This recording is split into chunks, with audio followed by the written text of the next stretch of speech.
IFM News. IFM News. IFM News. Lokal. Nasurok sa ngaribo a partisipantes iti nakipagpaseta iti Grassroots Resiliency Training Program iti National Youth Commission. Segon ni Commissioner at Large Jervy James Gumarita, dahito iket paset ti programa ti National Disaster Risk Reduction and Management Council.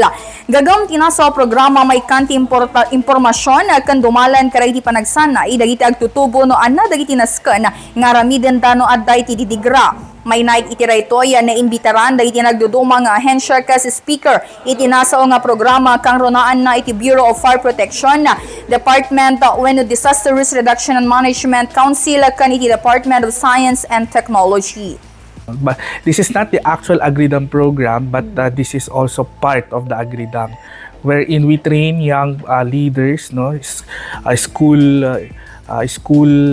organization leaders, then even our Sangguniang Kabataan leaders in terms of anat obraenda no kasagsagan iti didigra, typhoon, fire, earthquake, even during what happens during the pandemic, and of course during mas malaki yung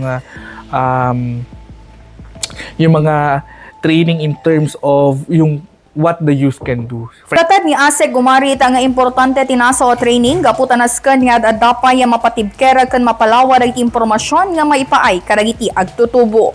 Para iti IFM News sa Idol Bernadette Toledo tatak IFM. IFM News. IFM News. IFM News. Lokal.